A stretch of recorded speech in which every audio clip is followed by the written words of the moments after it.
One morning, I'm waken up quite early by someone who's banging on the gate, and I thought it's probably a beggar that wants some bread or something. And so I open the gate, and there stand 20 armed jihadis with their Kalashnikovs and their big beards and turbans and whatnot. And they don't explain a lot of what's going on. They just grab me, throw me in a pickup, and off we go. They bring me into a building, and we go downstairs, and they open a big iron door, and behind that door I see just a dark corridor with cells on both sides, basically. And yeah, I'm just thinking, I need to get out of here. I have a little daughter and she needs her dad. Like, this cannot be the end. Hi guys, welcome back to Raw Mission, where we hear from men and women courageously taking the good news of Jesus to the ends of the earth. They've chosen a life filled with risk, instability, discomfort, and sometimes danger, but they're very aware of who has called them, who has sent them, and who goes with them. Now today I'm joined by Jonathan, whose story is both gripping, heart-wrenching, chilling, and inspiring. His story of imprisonment is genuinely frightening, and with real honesty he recalls months of wrestling with despair and the inability to sense God's presence or hear his voice. And this episode is a story of abduction by extremists, and there are mentions of torture. In that regard, it's not suitable for younger children. Well, hi Jonathan, great to have you on the show. Yeah, it's awesome to be here. We haven't seen each other in person for a few years, but it's really good that we can have this call, and I'm really excited to share some of your story with the listeners out there. There's going to be some powerful moments, I'm sure, and some heart-rending things about the experiences you guys have had. But let's go back into the early parts of your story. Did you grow up in a Christian home, and how did you sort of get a heart for the nations? Yeah, so I grew up in a Christian family, actually. And even when I was a little boy, even though I wasn't a believer back then and I did not qualify myself as a believer, still often my parents would read stories about workers that had left their country, gone to difficult places, all the classics of Hudson Taylor and Jim Elliot and all those. And even though I wasn't aware of that whatsoever at that time, and especially not as a teenager, it has shaped me with that idea that following Jesus is an all-in thing, which is probably why I didn't want to follow him back then. But I think when I later as a young adult decided to follow him, it had laid like a foundation of, hey, if you do that, it's not just, Jesus saves your sins and that's it. No, you're giving your life to him just the way he gave his life to you. So I guess that must have been the first things of how it started. Yeah, that's interesting. And that sense of all in matched, if you're reading all those kind of authors, with a sense of adventure and danger and all kinds of things that those guys experienced out on the front lines. Yes, for sure. Yeah, it's quite far away from what you can imagine sometimes, the boring Christian going to church life. Yes. Yeah, that's right. We weren't made just to settle and receive salvation and get stuck. We're called into a battle, aren't we? We're called into a fight for the kingdom of God and all of that. So good. Yeah. Okay. What happened next then through your teenage years? Would you say you sort of came to your own proper faith in your early teens or your late teens? Did you get into work and a job at some point? Yeah, so as a teenager, I was very opposed to faith. I was all in the world. I had quite a lot of hatred, I'd say, against my Christian upbringing, the church and all of that. I led my own life. And then as a very young adult, around 18, I just realized that my life was not going anywhere. God kind of allowed all of it to collapse. And I realized, oh my gosh, I don't know. I don't have a clue what I'm doing here. And I think I actually need God. So that's when I started to really develop my own faith. And I'm quite glad that God allowed it to be so early and not, a decade or so later, because it bought me a lot of time for what happened afterwards. Must have been hard for your parents to watch you through your teenage years. Yes. Were they there when you came to faith? Were you living in the same kind of area as your parents, or had you moved away? Yeah, they have experienced the first months of me becoming a believer, and obviously still a lot to figure out, but they were there and they were extremely happy, of course. That's great. And tell us about how you met Sarah. Was that a few years later? Yes, I think 2 or 3 years in, fairly quickly when I was a believer, the Lord had put on my heart to one day serve him in ministry. So I was doing secular studies. I was becoming an engineer, but it was hard for me to do these studies because I knew I want to serve the Lord full time in some kind of ministry. I didn't know what yet. And so some people really encouraged me very strongly to do a short-term mission trip because they had seen something in me that I hadn't seen. And so I went. And on that first trip, which was to Eastern Europe, my eyes were opened. I was like, oh my gosh, this is for me. This is it. This is the calling of the Lord. I am supposed to go to countries that are physically and spiritually disadvantaged and to serve there. And on that trip, I met Sarah, and our first discussions was about missions. That sounds like super cheesy Christian and stuff, but I was discovering that calling during this trip, and here was that girl that had received that calling 1 year earlier, and so we connected around that theme and spoke a lot, and eventually we connected about many other themes, and 3 years later we got married. Wow, that's awesome. Were you guys from the same country? Yes, but 10 hours apart or so, but same country. Okay. Yeah, so you had a bit of long distance relationship to figure out. Yeah. And all right. Yeah, keep going. What happened next in your story and calling developing? So, we were incredibly young. I was 20, she was 18. So we finished our studies, we dated, we got engaged. Then we got married and we had our plan figured out quite well. We had good mentors to advise us. Well, we have to work for some years and get a little bit of work experience because that really helps on the field. And so we did that. We worked for several years, but always with that idea in mind, this is not forever. We will not buy a house. We will not get stuck. We had so many people in their 40s, 50s in our church that said, hey, when I was young like you, I had those same dreams and stuff. And I was always like, yeah, but what happened then? Because you're obviously here. And so they just got stuck in life. And so life has the tendency of controlling you unless you very intentionally take control of it. And so during those years, we had that fear, not a bad fear, like a holy fear of, hey, we want to keep on track. And so we put money aside, which was for the mission projects. And we're like, this is just to equip us for something else. And then, after 2 years or so, time came to resign our jobs and to leave. But because we didn't have a specific country or target group in mind, we only knew we want to go to the unreached, which is very broad. Let's set 1 year aside. And during that year, travel to different countries throughout the 1040 window and meet different ministries and see different cultures and work in every place in a ministry for several months and pray and God will lead us. And so that's what we did. And the interesting thing is I had some specific countries in mind that I really wanted to go to that were on my heart, and no door opened in those countries whatsoever. And then I think 1 month before leaving, 1.5 months before leaving, we still had no clue where we were going. Our jobs were resigned. Everything was ready. And then God just opened a door in Jordan.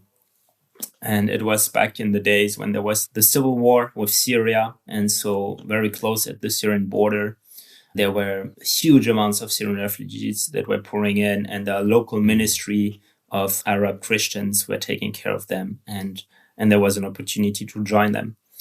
And that's where we went for 3 months or so.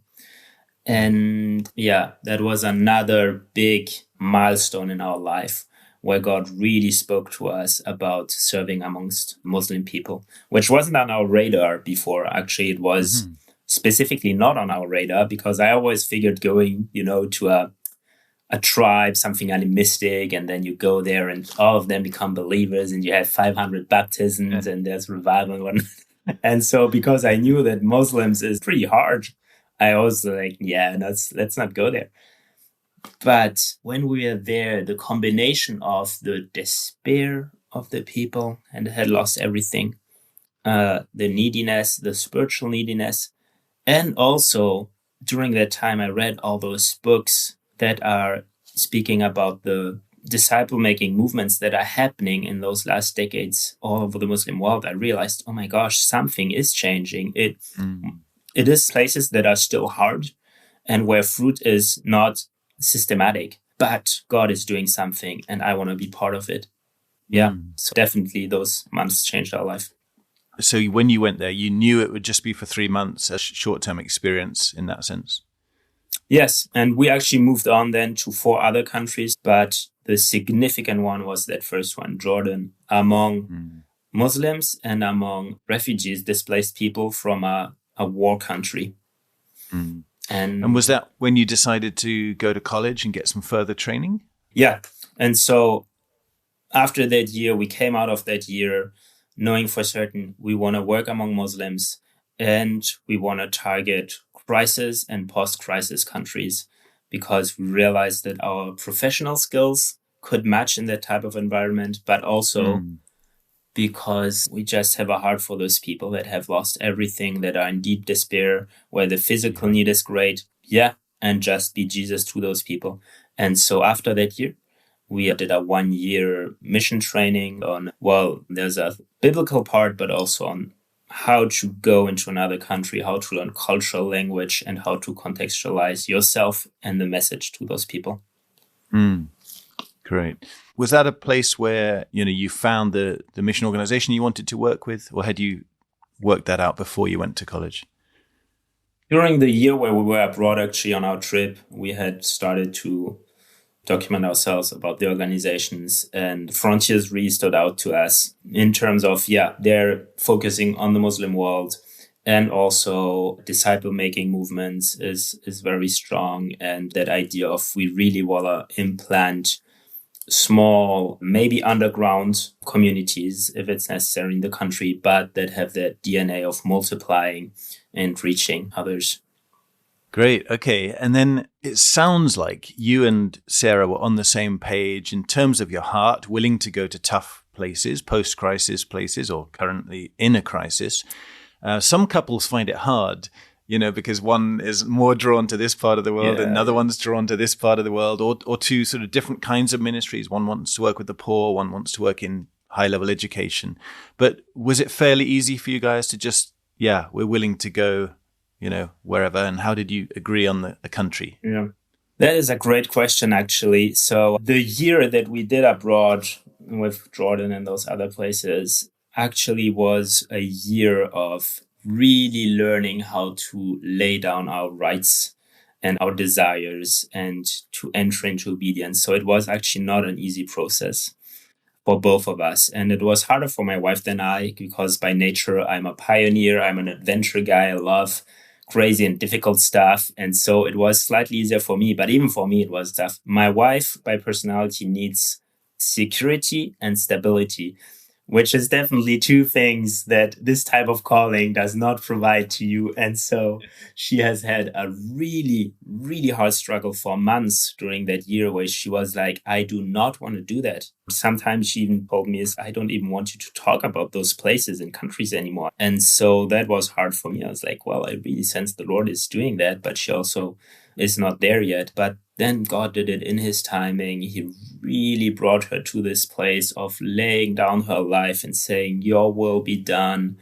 And for me, it was kind of the same as when God said the Muslim world. I was like, wow, I see those, I don't know how many Muslim countries, 50 or whatever, in my mind. And it's like a black map with a couple countries that are in color, which are the countries that I'm right now open to go, but most of it was black. And so over several months, I prayed and prayed and prayed, and slowly more and more places were lightening up until there was only 2 countries left that I was definitely not willing to go because I had heard so many horror stories about them.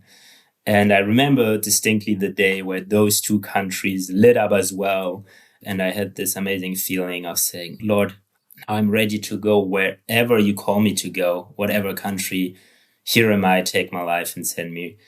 And spoiler, one of those countries we ended up going to. So, Wow, that's really interesting that God softened both of your hearts towards Muslims, towards all the different countries, being open to that. But it was a fight, and there was that internal decision to say, I want to obey, and your will is more important than my will. And your kingdom, what you're doing right now in the world, is so much more important than me. Even though I'm important, I'm precious in your eyes, but hey, it's actually beautiful if you use my little life in something that's so much bigger than myself and that's stretching over generations and centuries. But it was a struggle. Yeah, definitely. It's really interesting to hear, how you guys were drawn to the country you ended up in, because we all have a different story. And some people have a love for a certain country and they just can't wait to get there. Like me, really, with Pakistan. I love the mountains and I love the food and the adventure out there. And other people, there's much more surrender, much more challenge from the Lord to go wherever he calls them. And they may follow their job or follow their team.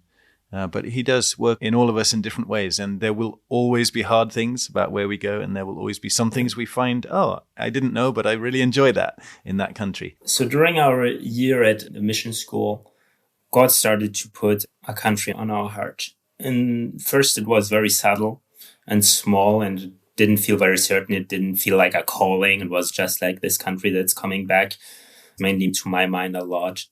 But it was not a nice country. It was a country that was in a huge civil war, a country of danger, of explosions, of just a lot of bad things, danger for foreigners, a lot also foreigners being killed there, jihad, etc.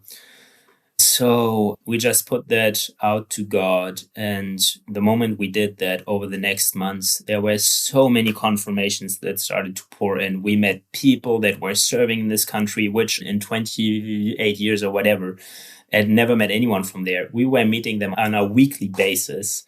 And then I started to dream about the people. I started to see them whenever I closed my eyes in worship. And so we came to that point where this would be absolutely crazy going there, but I think God is doing something there. And so we contacted the teams over there thinking probably nobody's there because who would be in a crazy country? Turns out people were there. And so they said, just come and see. And so we did a 3-week trip there.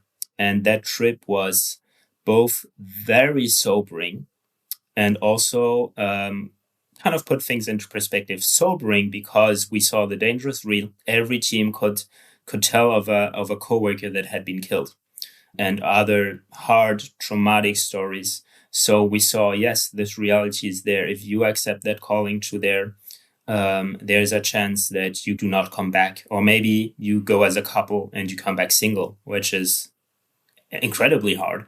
And how are you going to raise kids in a place like that?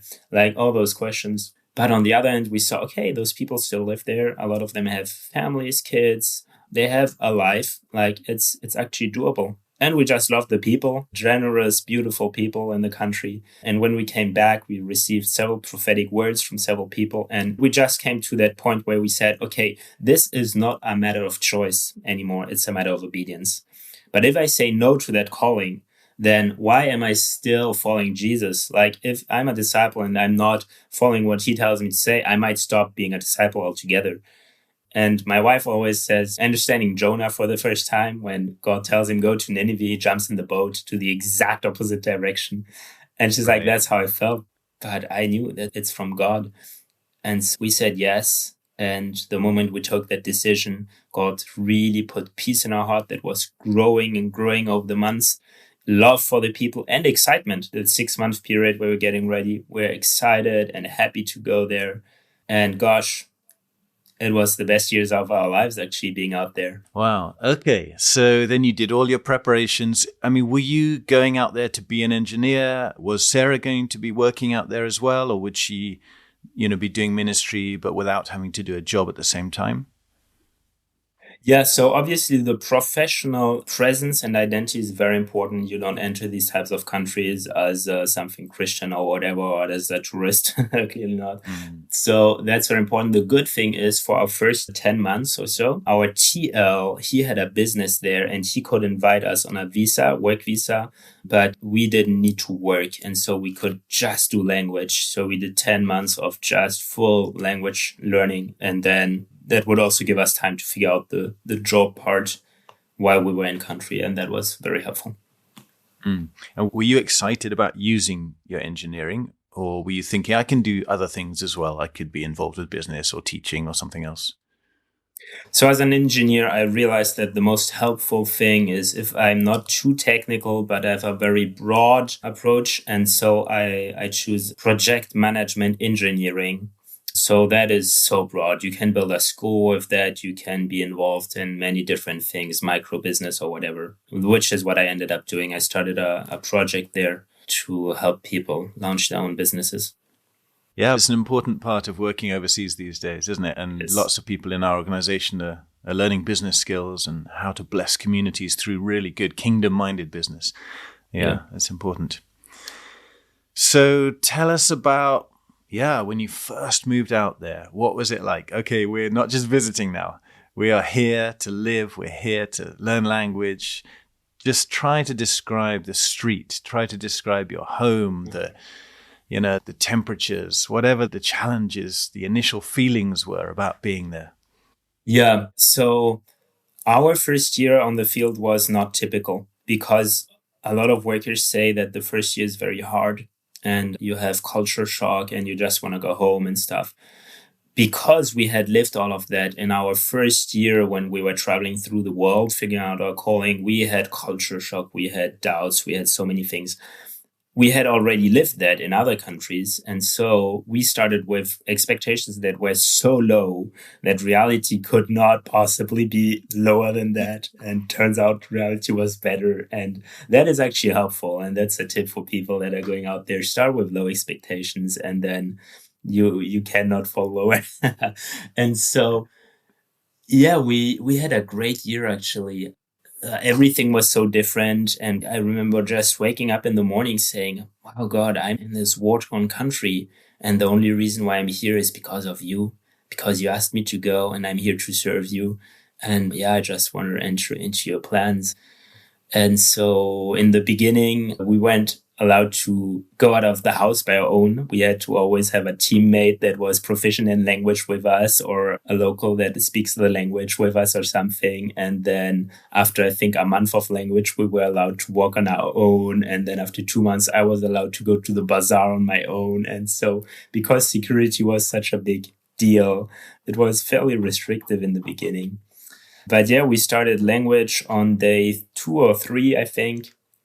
I had a lot of fun doing language, did it with GPA, for those who know that approach, which is basically learning like a child with toys and games and just, having a lot of fun, which definitely helps. And realized, oh my gosh, after I think 3 months or so, we have enough language to have basic conversation with people. We can go to our neighbors. All those Middle Eastern countries, they're so hospitable. If you turn up at someone's gate and knock, they have to invite you in and give you tea and whatnot. And you sit there, you chat with the people. So initiating relationships was fairly easy, I'd say. And it helped us to improve our language because after only a couple months, once we had got the basics, we had enough to do the relationships, and then our language kept growing relationally.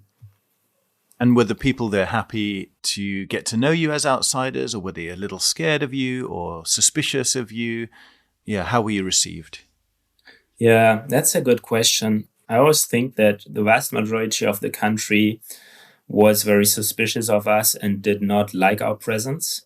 But we didn't have too much access to those people because they would avoid us and never associate with us. For them, we are unbelievers, we're infidels, and they would not enter into any type of contact with us. So we only saw, and especially in the beginning, those 10% that were open and happy and intrigued.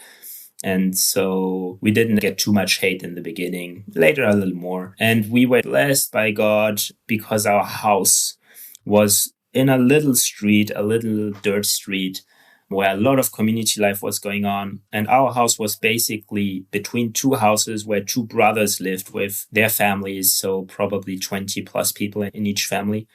And because we're in the middle, they just adopted us and said, hey, now we're 3 brothers and 3 families. And they just constantly had us over, and they would come to our place and we to theirs. And that is definitely unusual and has nothing to do with what we did. It's just the Lord set us right into the right spot. And it was amazing to be around those people. That's really good. And what about faith conversations? Were they natural or difficult? Speaking about God is so easy because everyone is deeply religious, so not just culturally religious, but actually believing in God, and religion plays a part in their daily life. So speaking about God is so easy. And all of them were always curious to know why we had come to the country, what we were believing, if we were Muslims, why we were not Muslims, why we did not want to convert, and things like that. So it was so easy to have those conversations. What was hard was speaking about Jesus and the gospel. Like the moment you dropped the J word, it's like it became silent in the room and awkward. You could hear the flies fly around, and it's like that was always so interesting. So on one sense, easy, but going to the real core part of what's important was pretty tough. I mean, my experience of Muslim countries is that mostly they're quite happy talking about Jesus as well on their terms. You know, he's still a great prophet. Oh, yes, we love Jesus. You know, we believe Jesus too. He's a great prophet in Islam. So to hear you say that kind of awkwardness really shows, I think, that the place you are in was very unreached. They had not encountered many followers of Jesus before, and a spiritual heaviness that meant that even that name was causing problems, because it doesn't in most Muslim communities cause that kind of friction. Yeah, I guess that's true. And I always thought it's because as long as we speak out, you know, God is good and God is this and that, and hey, we can pray and these things, we want common ground. The moment they hear me pronouncing the word Jesus, they know, oh, now we're arriving on a ground where we're not going to agree. And so now we're entering into a discussion that will be a little bit more heated. And so everyone was very cautious. And so especially if there were several of them, nobody wants to be seen as a bad Muslim who is allowing the Christian in the room saying blasphematory things and not reacting. So I just felt, now the tension in the room is rising suddenly. Yeah, it makes sense. And it's a shame honor culture. So nobody wants to be shamed by even disagreeing with you too strongly. You're their guest, you're their friend. That's true as well. So I can understand that. Yeah, how awkward. Yeah, I think that's a good point. They did not want to debate with me because I'm their guest, but still they're like, you're going to say some pretty blasphematory stuff now. So that's also uncomfortable. Yeah. And also it shows that probably, I mean, I know your situation there a little bit. I imagine it's not the kind of multicultural, even Islamic environment where they're meeting Sunnis and Shias regularly in different kinds of Muslims. It's a, big multicultural city, like, for example, Kuala Lumpur in Malaysia or somewhere in Indonesia, or maybe even Cairo has its, lots of Christians in Cairo, even though it's strongly Muslim, Egypt. But your situation, they're not used to disagreements. Everyone believes the same thing. Exactly.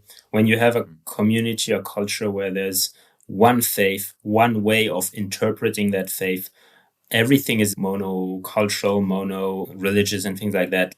Yeah, they're just not used to anything foreign. And when you come as a foreigner, then that is very threatening. And also, wow, they've just never encountered those things, which was very challenging because they just had no category in their mind for us. Basically, for them, there's the good Muslims, which are them, and then there's the bad infidels, which is what they see in the movies and Hollywood and stuff. And so you arrive there, you obviously not like Hollywood. They realized that quite quickly. Hey, you pray, you fast, you speak about God, you left your country, which was safe, to go to an unsafe place to serve there.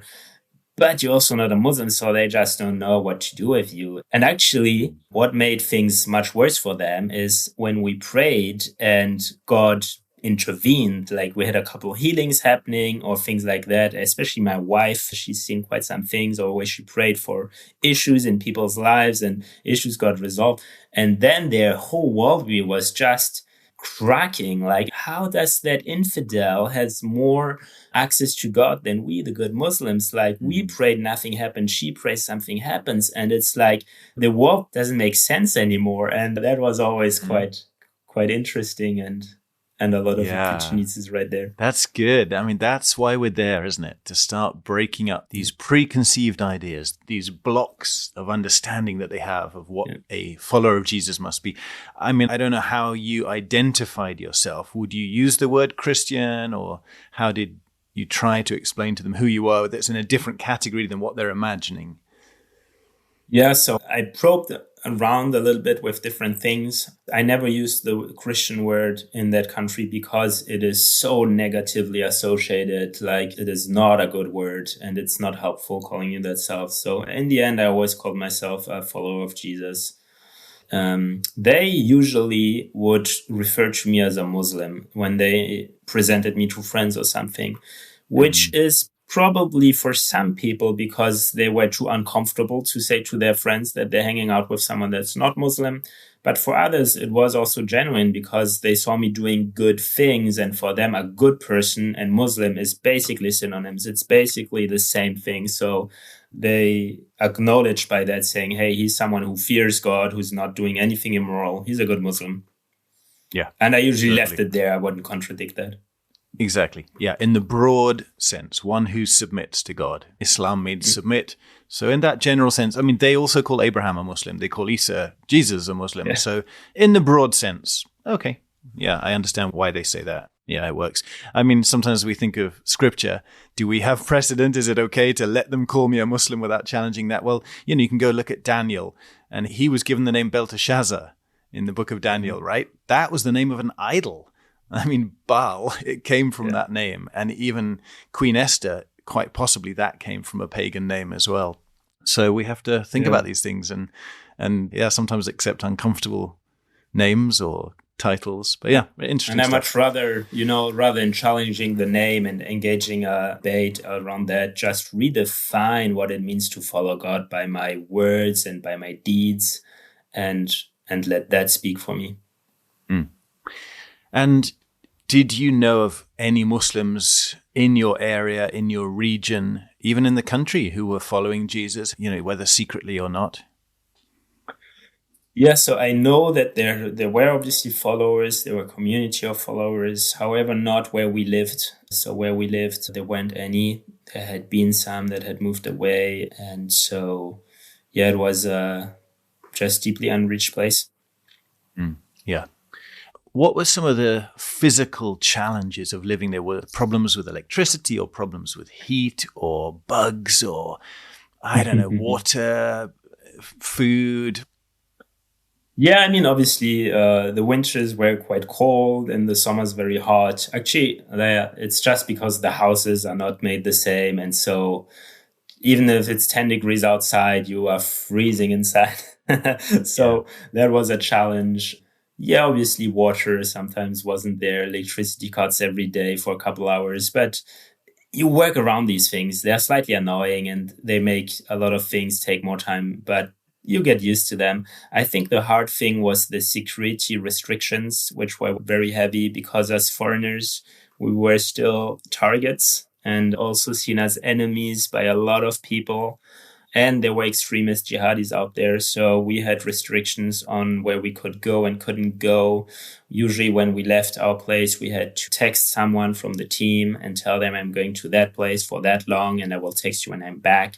And if you didn't text, then they would check in the evening, always one text to the team leader to say you're still alive. And then when a friend invites you to his place and it was off the grid, like places where you weren't supposed to go, you had to ask permission. And then the TL would check on security reports and see if there was anything in that area happening or not. And so those security restrictions were very challenging and made daily life difficult. And also just you were constantly aware of kidnapping and killing can happen at every second. And just, every morning, a prayer of protection is, my life is in your hand, Lord. And that was pretty difficult. And sometimes stuff happened. One evening we were watching Netflix or whatever, and then a bomb goes off 50 meters away from our house. The whole house was shaking. And we thought they were coming for us. Turns out they were just threatening some neighbor that was engaged in local politics or something. Or sometimes you were in your house and suddenly some gunfiring happens and bullets drop in your garden. You're like, are they attacking us? Is it a wedding? Is it celebratory? Is it war? And so these things were just there on a daily basis where, your stress level can be green, yellow, red. We were always in yellow, never in green. You sometimes flip to red every now and then. And I guess that was the hardest part. Yeah, definitely. And although you get used to it, it's still having an impact under the surface, isn't it? That constant living in insecurity. Yeah, tough. And even getting used to it is not always good, because then sometimes you take decisions that are reckless because you're like, it's all good, because you're used to a level of insecurity that isn't normal. And so you have to be careful, and you have to hold each other accountable to that. Yeah, I'm glad you said that team leaders would be checking the sort of political reports and which areas are dangerous and safe at the moment.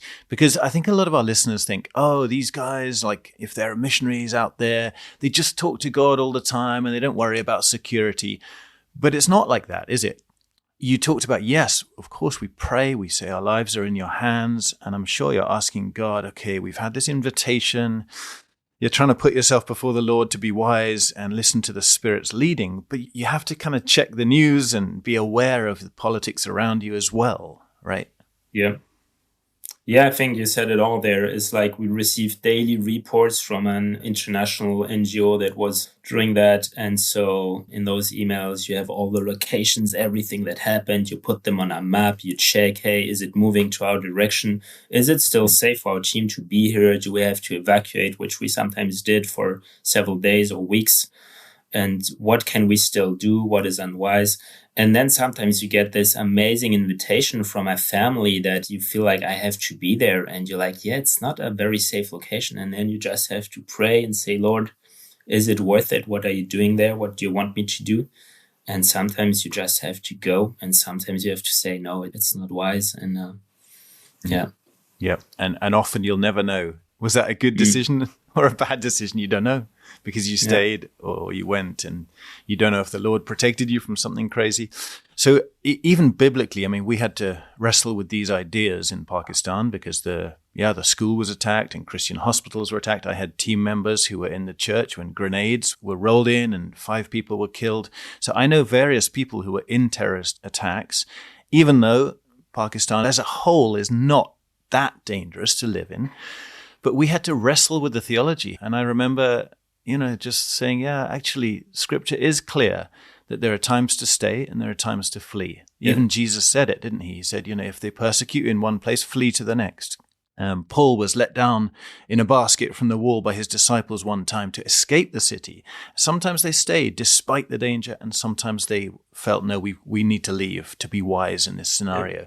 And I remember the verse that struck me: unless the Lord builds the house, the laborers work in vain. Unless the Lord watches over the city, the watchmen watch in vain. So the point is, not, you don't need watchmen, you don't need an army, you don't need to be careful, you don't need doors and locks. No, we still have to have those things, but ultimately, God is the protector of ourselves and our families and our houses and our cities, everything. Yeah. So it's both and, isn't it? It's both making walls or locking the door at night or being wise with security, but ultimately trusting God to be the one. Yeah, and I think for those of us who are hardcore pioneers, adventure guys, but also with that mindset of all in for Jesus and to the death, at some point I realized Paul spent more time running than staying. Like every place he goes, he's like preaching, and then some crazy reaction happens, and then he runs. Like usually he still gets beaten up, but he does not stay. And so for me, that was eye-opening. Even Jesus spends a lot of time avoiding persecution so he can continue the work elsewhere. And for me, I had never seen that. And it was eye-opening to say, it's not always the spiritual thing to stay till death. Like maybe God wants you elsewhere. That's right. Yeah. And yet sometimes Acts 14, Iconium, I think it is. And it says that a lot of people turned against Paul. But the next verse says, so they decided to stay for a long time. And you think, wow, they did that despite all the opposition. And then later in the chapter, the opposition gets worse and it becomes violent and stoning threats. And there was a plot against them. And then he leaves. So, it's just constantly having to ask God, what do you say for me? And my own decision is different to the family down the road or in the next city. We have to, before God, make those decisions for ourselves and our families. Nobody can say, well, this is the same for you and your family. Yes. It's a tough one. Yeah. Have you ever thought about your role in God's great mission to draw all people to himself? There are so many ways you could get involved, even if you don't end up overseas. You could share some of these episodes, introduce Raw Mission to your friends, and give us a 5-star rating or write us a review. You could become a regular partner too in this ministry, perhaps by giving £10 or £20 a month, enabling us to keep growing our team here and sending more labourers to the harvest. Or even join our team in the UK. We're often on the lookout for new staff, advocates and mobilisers around the country, or those of you with finance and administration gifts. Please do pause for a moment and ask the Lord what you could do, and then we'll get back to the interview. Okay, so go on with your story, Jonathan. Were you there for a couple of years, a few years? Yes, we spent several years there. And even though it was incredibly challenging and difficult, we loved our life there. And my wife was working in a mental health hospital, training psychologists. I started my project doing micro business development for people who didn't have a job. And there was just such a deep sense of purpose of being at a place that was very needy, both physically and spiritually, and being there for Jesus. So that was our years there. And then did you have your first child while you were living out there? Yeah, we had a little girl there, and she was several months old when we were still in the country. Great. And then everything went wrong at some point. Why don't you go into that story? It was a moment where I was alone in the country. So my wife and daughter were back home for several weeks. And one morning, I'm waken up quite early by someone who's banging on the gate. And I thought it's probably a beggar that wants some bread or something. And so I opened the gate, and there stand 20 armed jihadis with their Kalashnikovs and their big beards and turbans and whatnot. And they don't explain a lot of what's going on. They just grab me, throw me in a pickup, and off we go to their headquarters, which was a little further out. And then at the headquarters, there's some questioning of who I am, what I'm doing, and then they're not messing around too much. They bring me into a building, and we go downstairs, and they open a big iron door, and behind that door, I see just a dark corridor with cells on both sides, basically. And the air is filled of people that are screaming because they're being tortured. And so they grab me and they throw me into one of the cells, close it behind me.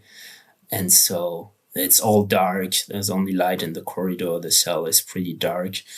And after a couple minutes, my eyes are adapting to the place, and I see that the walls are full of huge blood stains, like very huge blood stains. I'm like, what happened in that cell? And the walls are covered in scribblings where people have counted their days and where they have written their prayers and things like that. And I just sit on the floor and I'm like, what just happened? Like my life, just everything went really down the drain, and I have no idea what's going on. And I don't know what those guys are capable of. I know actually what those guys are capable of, hearing what's going on in the cells next to me. And I'm just thinking, I need to get out of here. I have a little daughter and she needs her dad. Like, this cannot be the end. Yeah, gosh. I mean, you must have been in such shock at that moment.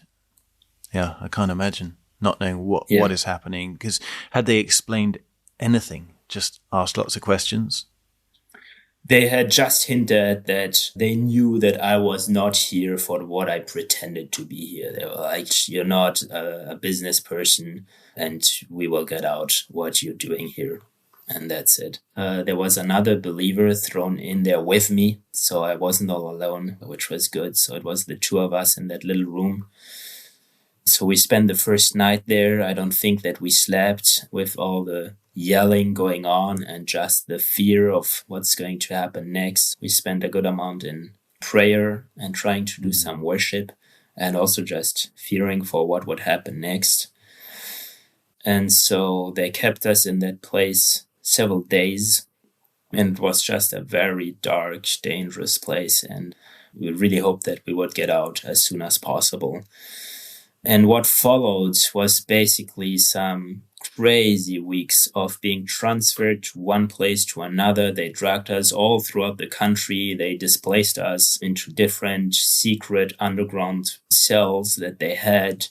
And so all the transfers, they're just completely crazy. So you're lying on a little mat in your room, in your cell, or whatever you want to call it. And then suddenly soldiers come in, they grab you, they tie you up, they put a hood on your head, they throw you in a car, chain you to other people, and off it goes. And you're like, are we going to execution? Are they going to hang us? Are they going to torture us? You just don't know. And sometimes they like to pretend that it was something like torture execution, and they would play games with us. And turns out it was just a game, or it was just transferring us to another place. But it was always done in a way where they were suggesting that something much worse was happening. And so during those 2 weeks, then they suddenly bring us in front of one of their leaders. And he was not messing around. So he said, okay, so we know why you're here. You have been preaching against Islam. You have brought people away from Islam, and you have spread your religion. And this is not acceptable here. This is a severe crime, and you will be punished for that. We are putting an end to anything Christian in this place. We're cracking down on all of it now. You have to give us all the names of all the believers that you know. We're tracking them down as we speak. And if you do cooperate, we will keep you for 10 to 20 years in detainment. And if you do not cooperate, then things will get much worse and much less comfortable for you, whatever that means. Wow. And on those words, it goes back into the cell. We're just put to rot in the cell with no further information, no further talking to anyone, with just our thoughts of what's going on. I mean, what did you say? Or did you just listen and they threw you straight back in the cells? Yeah, I think that interrogation that I had was like at least an hour, probably longer than that. So there was a lot of back and forth. And obviously I was arguing my case, but it was already decided. It wasn't about what I was saying or not saying. But I mean, I played it. I was like, I have never spoken against Islam to anyone. I have never asked anyone to leave Islam. I'm a believer, obviously. Whenever someone asks me what I'm believing, I'm saying it clearly and things like that. But he wasn't having it. He tried to prove to me that I didn't know anything about the project that I was running. Turns out I did know what I was doing, so that backfired a little bit. But yeah, it wasn't about what I was saying or not. They had made up their minds and they were going to keep me. Gosh. And so all these places you're being moved around, that means, I can't imagine how that must have felt. And you're thinking about Sarah, you're thinking about your daughter, your parents, and I mean, were there also local fellow prisoners that you saw from time to time, or the same kind of people, or were they just new people all the time moving you around? So during that phase of being moved around, it was always different prisoners. I didn't know who they were and in different places. When I was taken with two locals that weren't even believers. They were just working for expats. And so because they had associated with me, they were being taken as well. And sometimes I saw them, sometimes we were being separated so that they could interrogate us separately. But I think after 10 days or so of being moved around, they finally brought us to one last place where we then stayed for an extended time. And in that last place, it was another underground corridor with, I think, 10 cells. And so the cell next to me were those two locals. And they were just even more scared than me because as locals, they realized that killing a foreigner is a bigger deal because it makes an international mess. Killing a local, nobody will ever talk about it. So they just felt very, very vulnerable and scared. Yeah. I imagine they were treated really badly in the whole process as well. Yeah. Thankfully, we never experienced torture. We have seen a lot of people that have experienced it and always very aware that it was an option. And just the fear of it and the occasional threats and mentions of it were torture in some sense. But hey, thank God we didn't have physical torture, which would have increased the trauma by quite a lot and would probably have making recovery much more difficult. Yeah. Now you know how this story kind of progressed. All this time, Sarah is back in your home country with your daughter. Can you say a little bit about her experience of those first 10 days? Yeah, so when they took me, I managed to shoot out one last text briefly explaining what was going on. And that was the last message she received from me for months. And so right away, she contacted our org and a crisis management team was put together. But the first days was just trying to figure out what was going on, trying to get some info out of locals that had witnessed or heard about what was going on. And she didn't know anything like, are they being killed? Are they being tortured? Are they okay? What's going on? Like with those types of guys, you know that everything is on the table. And I think it took 1.5 months before she got some kind of confirmation, insider information that was certain that we were alive and it's physically okay, let's say. Yeah, so it has been some very, very hard times for her, obviously, as well. Just, hugely difficult. And I think times 10, because you had a little girl as well. I can't imagine the conversations that she would have had to have with your daughter, just so painful and difficult. Yeah. Yeah, so my daughter, I mean, it's actually good that she was only 1.5 back then. If she would have been older, there would have been more understanding. But still, I mean, she was constantly asking Dada, like, where's Daddy? And she was crying. She was wondering where I was. And even though she couldn't express it, she went through the whole thing. And so my wife, she printed a lot of pictures of me and put them all over the house so that she would remember me. And she fell asleep every single night with 2 pictures of me in her arms and holding me while she was sleeping. So hard. And even for me, I mean, that was the single hardest thing. It's like, I think it would have been a different experience without a daughter, but it put a time pressure. It's like, I cannot stay here for too long because every month or even year that would go by will have damage on my daughter that can maybe not be repaired. And so for me, that's when they announced those 10, 20 years. I was like, okay, she was a baby, almost a toddler when I left her. Is she going to be a teenager or even an adult when I come out? Is she going to be married? Like, will I not be there for a marriage? Is she going to grow up without a dad? Is she going to have daddy issues? Because I was in some kind of kidnapped/prison thing because I wanted to serve God in a dangerous country or whatever. Is like, I was like, this cannot happen. Like, I'm ready to pay the cost, but I'm not ready to have my daughter pay the cost. And so that's always what I said is like, Lord, do whatever you want with me, but that's my daughter. Like, you cannot do that to her. And it made everything very dramatic and also very like time intensive. Like, I just remember every week that went by and I was marking the days on the walls. Like, that's another week that my daughter didn't have her dad around. And, and that's just, I remember her 90th month, 20th month, like every time her 1 month went on, it's like, this time is going by. And, Gosh. It must have been so hard to even pray. I can't imagine. But did you find prayer just became lament and tears and crying out? And did you find you just prayed in a completely different way?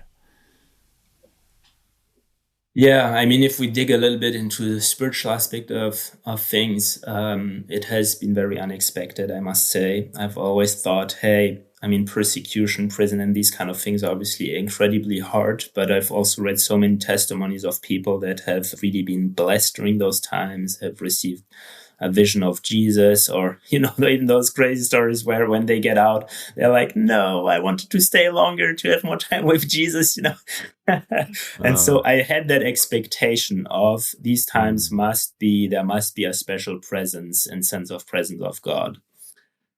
And so as the first weeks go by, there was obviously just a lot of craziness, high adrenaline, crying out to God and things. So after several weeks, things calm down and the daily life settles in, which is just boring to hell, because you sit on the floor in that little room where there's nothing to do there, and you just wait and wait. And in the West, with our phones and stuff, we're addicted to always have something going, and there's nothing going on. And so then spiritually things settle a little bit. And after a while, I'm like, wait a minute. God is completely silent. Like, he's not answering to my prayers, not just the big prayer of getting out, but even small little prayer things that I had because life was so difficult and hard in the cell.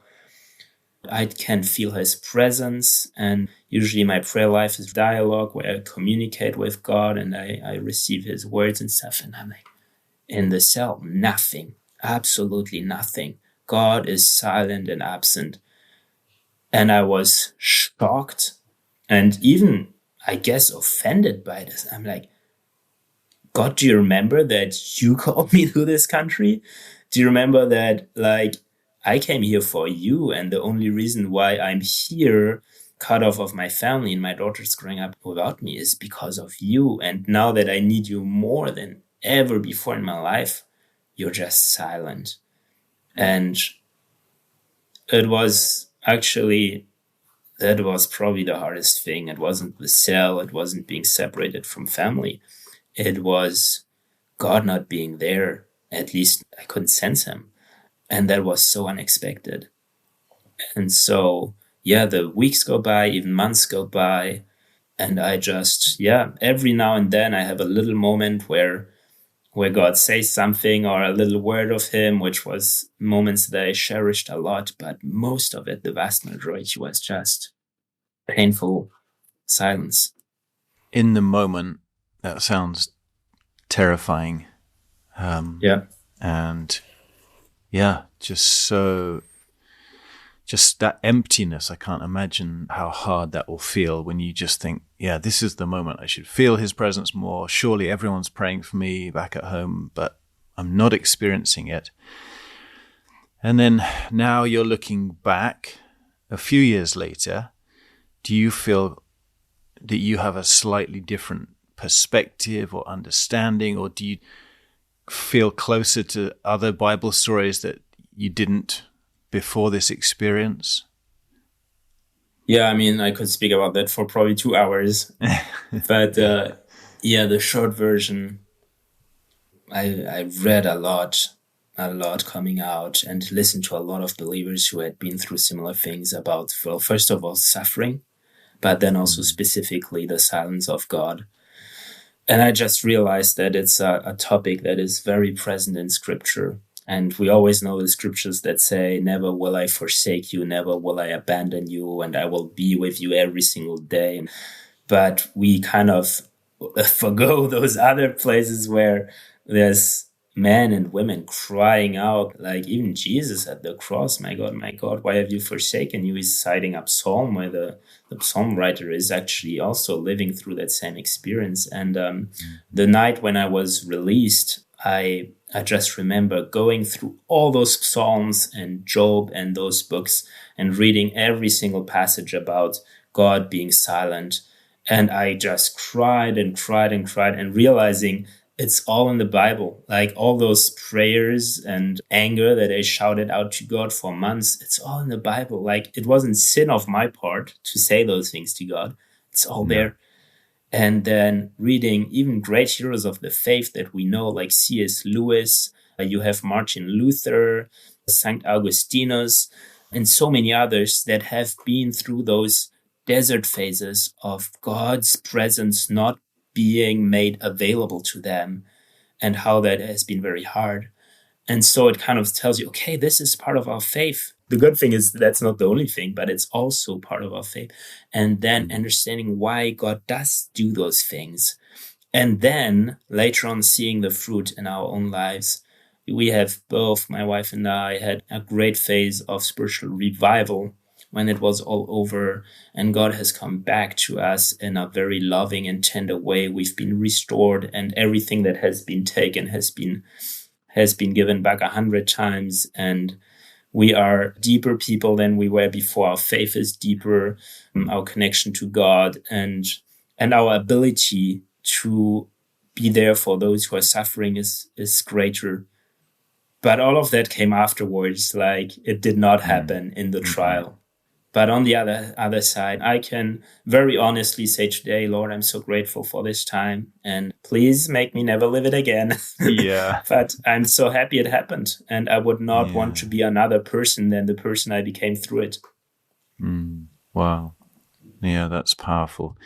And there will still always be questions, and there'll still always be scars and hurts and wounds that maybe won't be fully healed until that final day. But it's amazing that God has given you a measure, you're saying, of healing and a measure of understanding of some of his purposes in the middle of that. And I've had others on the podcast who've been through jail experiences.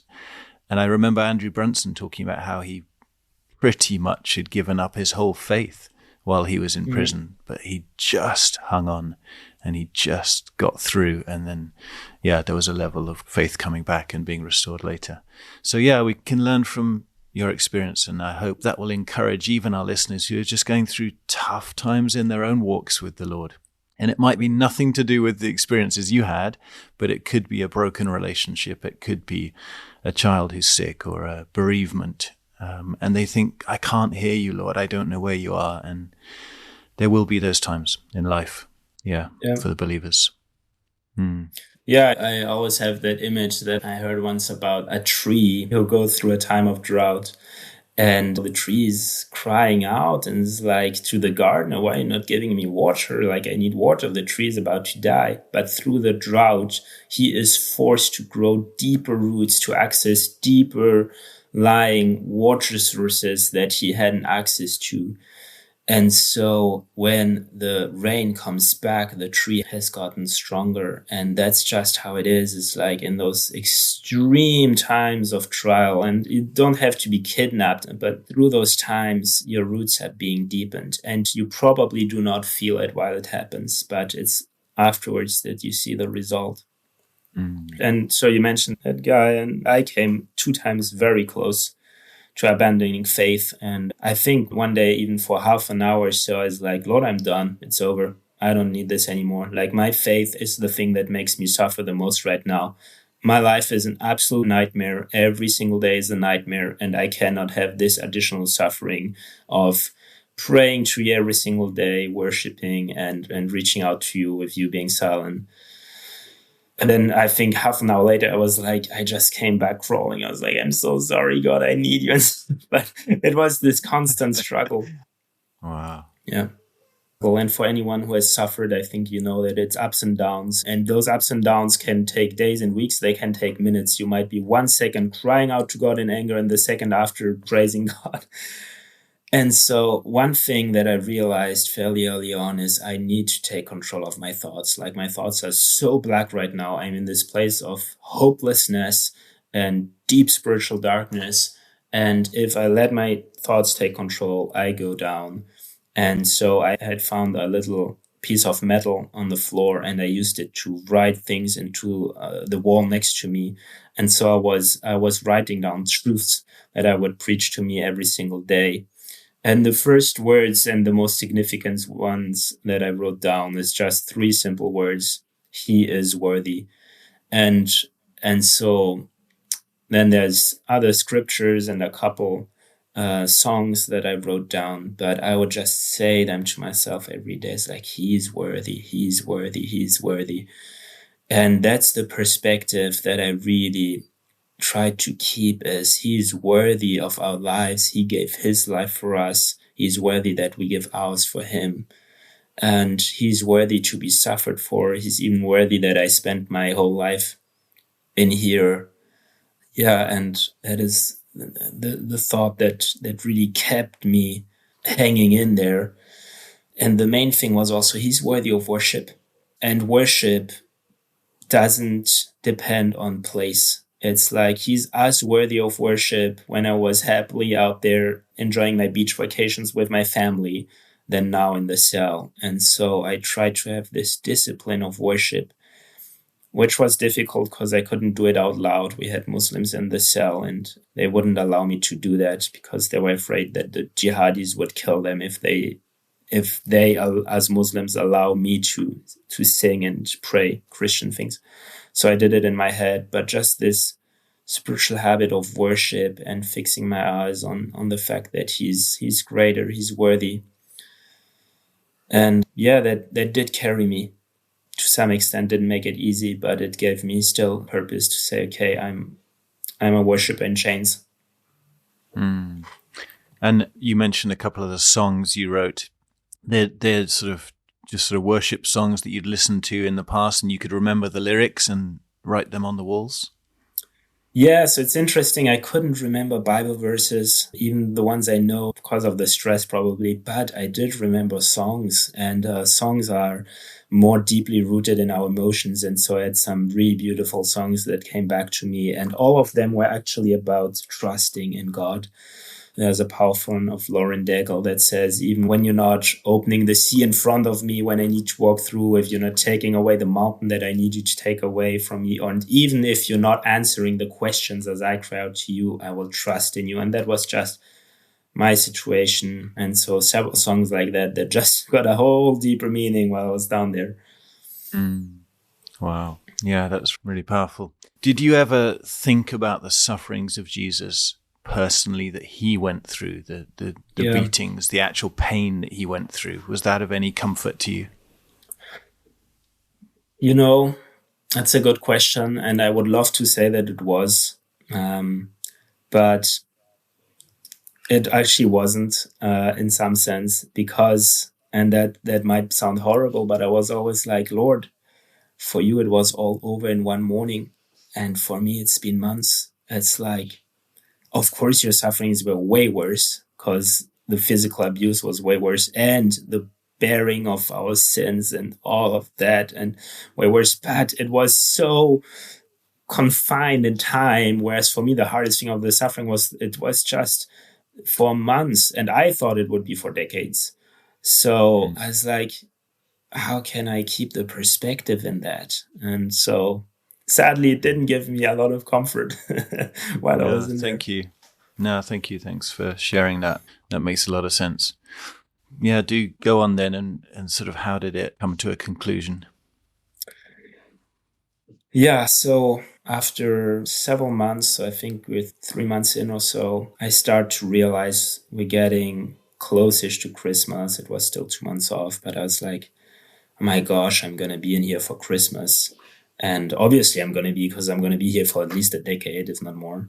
But then I'm like, oh, my poor family, they're spending Christmas without me, and all of them together, but not celebrating, just crying and wondering what I'm becoming.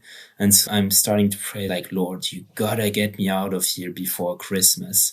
And then after a couple of days, I'm daydreaming about Christmas altogether. I'm like, wait a minute, I do not want to see my whole extended family when I get out. I just want to see my wife and kid.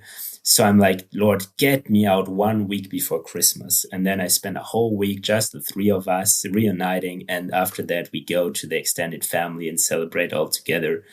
And so I pray that prayer probably 10 times per day, every single day. I'm praying for that. And it sounded crazy because the people were still coming down, like the jihadis were still coming down, threatening us and adding new layers of threat. And so time goes by and obviously absolutely nothing happens. And I'm like, yeah, that's probably still yet going to be another prayer that's not going to be answered, and start to be worried. It's like, what's it going to do with my faith if I'm not out for Christmas? And I'm starting to pray, Lord, prepare me for the hit that is going to be when I'm still going to be in here. And I will realize that, well, you didn't answer. And so the weeks go by. And then one evening in December, all the other guys in the cell were already sleeping and I couldn't sleep. So I started to pray and worship in my head, all the head songs. And I just had a beautiful time of worship that night. It lasted, I have no way of knowing, but quite long. And yeah, just repeating, hey, Lord, you're worthy. I want to serve you here, even in prison. And so after that whole time of crying and singing and praying, I just have that story of Paul and Silas coming to mind. A story that I had obviously meditated quite a lot, but of them being in prison, worshiping, and the worship destroys the prison cells. And so that evening, I just have a strong sense, divine sense of something's happening tomorrow. And I fall asleep with, Lord, something's going to happen tomorrow. And first thing that happens in the morning, I get waken up by the prison guard that opens the cell and says, come with me, someone wants to see you. Okay, that's new.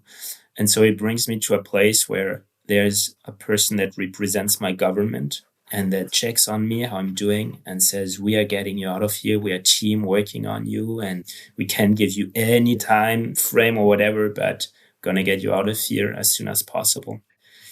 And so I'm being brought back in the cell, and I'm like, this is the first good thing that has happened in 4 months. And I was just like, I will see my daughter again, and it's not going to be years or decades. Like, I will actually see her again in a not too distant future. And I was just so thrilled and felt so, undestroyable at that moment. I was like, wow, we're going to get out of here on the other side.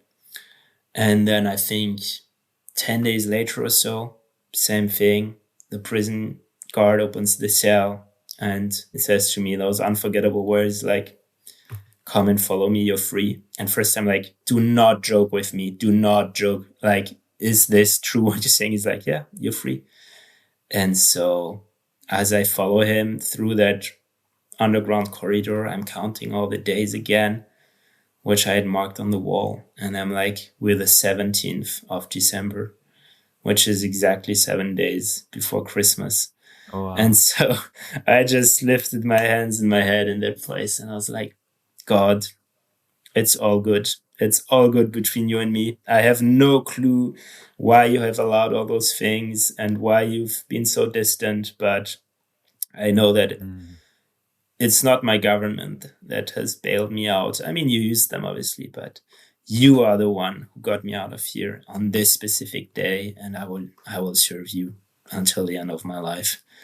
And so, wow. Long story short, after I'm being put in a plane, I spent 1 week with my wife and daughter, and then we did Christmas all together.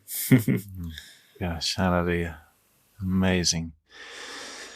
And I'm sure there's been a long process of, recovery and healing and just figuring things out, coupled with some concern, obviously, over others who've been in your situation and circumstance. And I'm sure you carry that with you, just a continuing understanding of those who continue to suffer for the gospel in different places.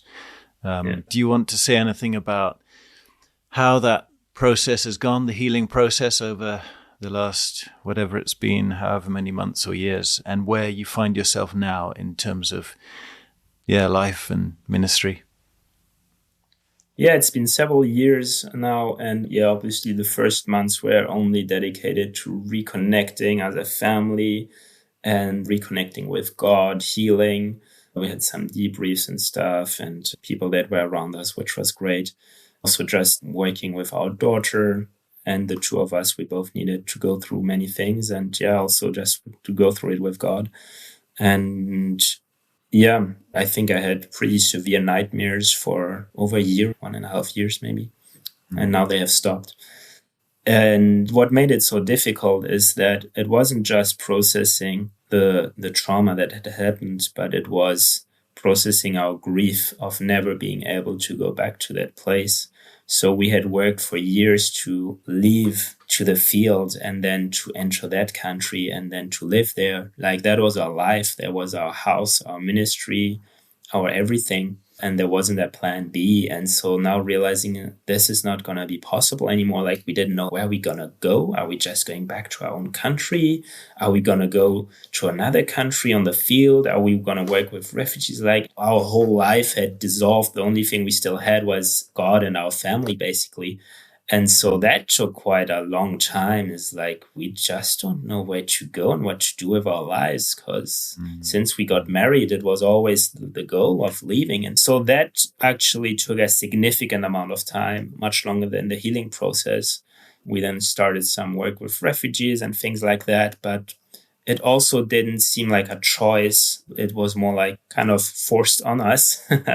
And so it took quite a long time to accept, to say, okay, well, just like we obeyed you to go into that war-torn country, we now obey that new calling, which is not what we wanted for our lives or what we would have picked ideally.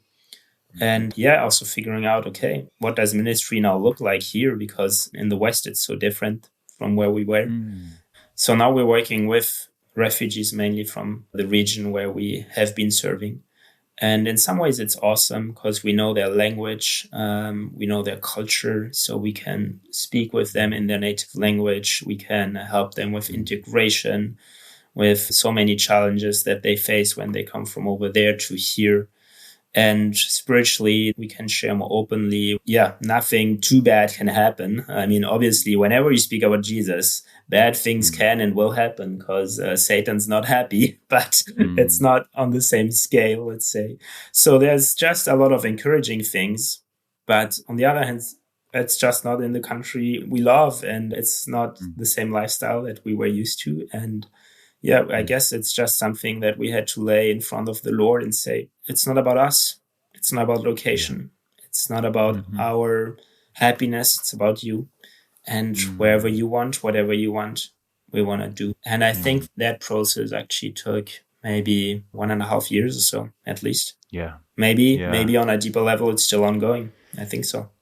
Yeah, I think a little bit of that I can understand after we were expelled from Pakistan. It took us a good year or two even to figure out, God, what are you doing? Where are we supposed to be? What is our purpose now? And just grieving the loss of that. It would surprise me sometimes. I'd be talking to a group and I'd get really emotional when I'm sharing the story about what happened, even though I thought, I was over that and I'd moved on and I have a new life now. But it does hit you at different times, and it's going to be an ongoing process of grieving the losses we've had over the years, whatever they've been. Brother, we should probably begin to draw this to a close. I have one more question, I think, for you. How have the people of God responded to you over the time since you've been back, with church and with Frontier's family and others? Because when anyone goes through difficulty, sometimes even the people of God say annoying things, frustrating things, just disappointing things. But overall, how have you felt the people of God have responded to you? Has it been a positive experience? Yeah, I think overall it's been very good. People have been very kind and understanding and appreciative of what we've been through, and have even to some extent, I guess, honored our sacrifice. It sounds a little extreme to say it like that, but yeah. And on the other hand, a lot of people have been able to connect with things that I've shared different places about the suffering and the silence of God. A lot of people have been there, I just realized. So I love to speak about that because it's not a theme that we're often speaking about, and a lot of people need to hear these things. So, obviously there's some people that have not responded well, who's just spiritualizing it or brushing it off, or a lot of people are just unable to understand. They're like completely unable to understand, and that's okay as well. Not everyone has been in such a hard place in his life yet and is able to grab it. That's okay. Yeah, no, that's true. And then perhaps to finish, there'll be some people listening to the podcast, I hope many, who'll be thinking, I want to go and serve Jesus in difficult places amongst unreached peoples. Do you have any wisdom now that you would say to them in terms of preparation? Or, I'm sure 99 out of 100, maybe 499 out of 500 would never go through anything like what you've been through. It's a very rare situation. But what kind of advice would you give to folks thinking about serving God overseas today? Yeah, I think there's so many good things to say and important things to say, but if we keep it connected to this whole topic, really count the cost before you're leaving. I hope stories like that do not discourage you to go and to live all in for Jesus, but will actually do the opposite. But still, when you follow Jesus, it can be a great cost. And that can be true here. Like, Satan can attack you in your health and in your family and in so many ways. Like, if you really follow Jesus and share him and things like that, you are a target, and location doesn't really change that. But then if you go through very difficult locations, I think, really prepare about security and things like that. But also, as I mentioned, what has really helped us entering the country and thriving there was having low expectations and just realizing very deeply that it will be tough, it will be hard, there will be a need for persevering and sticking to it. And for us, knowing that beforehand just has really, really helped to not be surprised by it, and then to actually being able to enjoy the awesome and good and lovely sides of being on the field. Mm. Yeah. And I think another good lesson that I'm taking from hearing your story is just a reminder that we are passing through this world, that our eyes are fixed on eternity. And I think when you've been through tough situations, you can cry, Maranatha, come, Lord Jesus, in such a different way than you did beforehand. Yeah, there's just that desire for the new heavens and the new earth, a new body where tears are wiped away, where relationships aren't broken, where forgiveness becomes, not something we have to wrestle with. So I pray that, we'll keep our eyes fixed on the prize and on eternity. We have those maximum 80 to 90, maybe 100 years here. Let's make them count. Like, we only have one life. Let's live it fully for Jesus. I had that quote the other day. It's actually from a secular guy who says, one day when I'm on my deathbed, I want to look back and know that I could not have done more with my life. And it just hit me. He said it for business, but we can say that for Jesus. Amen. Yes. I just, Amen. no regrets in the end. And it's a beautiful challenge, I think, that we can set for ourselves. Wonderful. Well, may the Lord bless you, Jonathan and Sarah, your wife, your 2 little girls now. Thank you. Thanks a lot. And all the things you're doing amongst the immigrants and the refugees in your location now. Thank you so much for sharing your story with us so beautifully and so honestly. Yeah, I'm still quite moved by it all. And I'm sure many of our listeners will be. But, this is good, really good to hear this and to touch something of the heart of God in the midst of all of this. Yeah, so bless you, brother. Thank you so much. Thank you so much for that platform and that opportunity. Thanks so much for joining us today, guys. Do get in touch if you want to share how God is speaking to you through the podcast, or if you want to partner with us in raising up more workers for the harvest. You can email me personally, matt@frontiers.org.uk. And here's a great quote to end with from William Carey. I will go down to India if you will hold the rope. Have a great week, and do join us next time to hear from more ordinary people serving our extraordinary God in some of the toughest parts of the world.